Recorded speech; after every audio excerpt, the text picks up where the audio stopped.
Hey everyone, my name is Wedge, and today we're going to look at the rest of the green cards from Theros released over the weekend.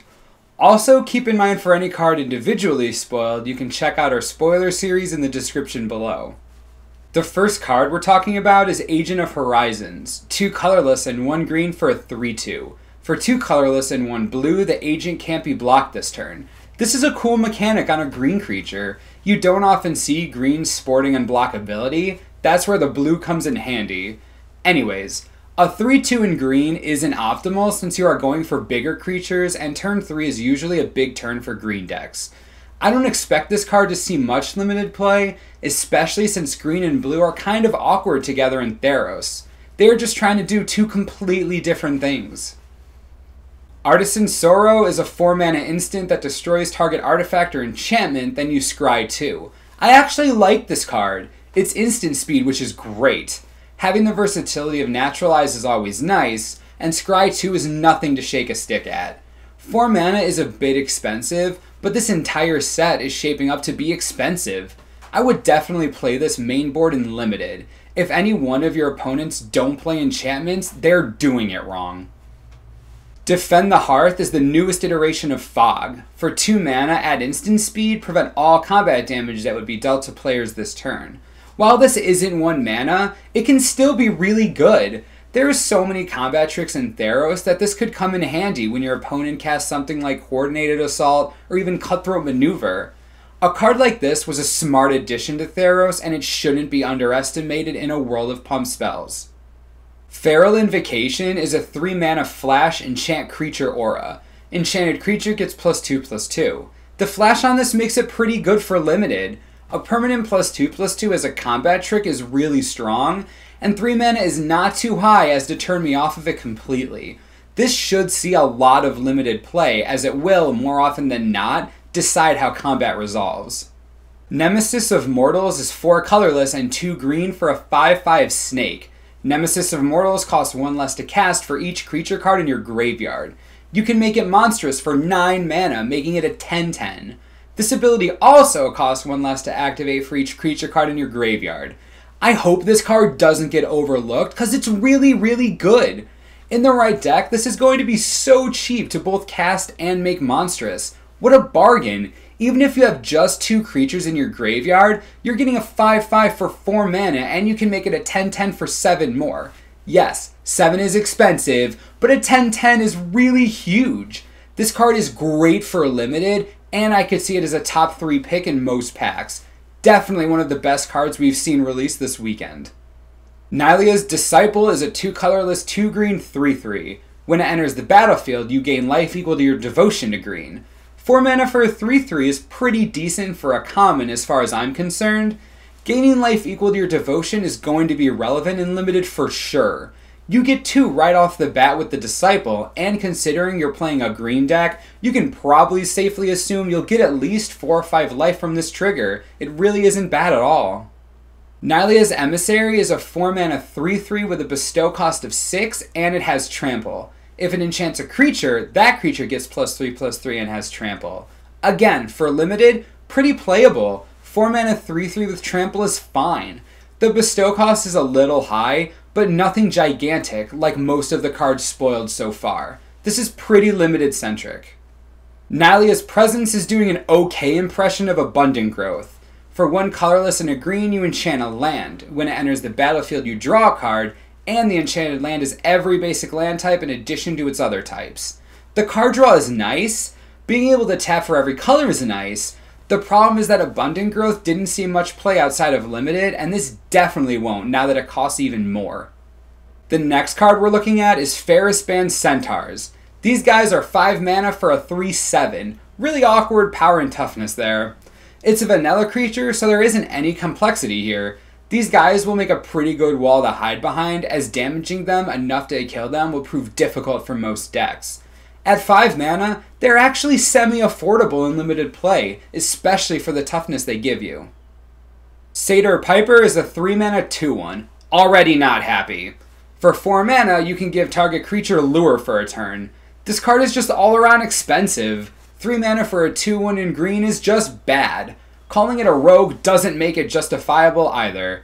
The lure ability is nice to manipulate combat, but the total mana cost for his package is just too high to play confidently. Savage Surge is really confusing. If this card looks familiar, it's because they just printed it last year in Return to Ravnica as an uncommon. 2 mana gets you an instant speed combat trick that gives target creature +2/+2 until end of turn and untaps it. I'm just confused as to why they are reprinting it so soon.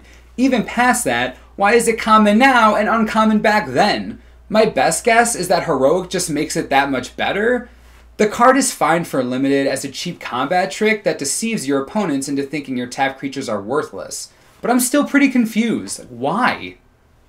Sedge Scorpion is really funny. 1 green mana for a 1/1 with Death Touch. It screams, "Don't attack me or I get value." 1 green mana is enough for you to say, "Hey, Reaper of the Wilds, come at me, bro." "Hey, Polis Crusher, you got something to say? Didn't think so." Kragma Warcaller? Psh, I ain't scared of no man-cow bear bulls. The point is that he's really good at stalling people out in limited and basically just being really, really annoying. Shredding Winds is 3 mana for an instant speed spell that deals 7 damage to target creature with flying. The card is fine and limited for sideboard tech.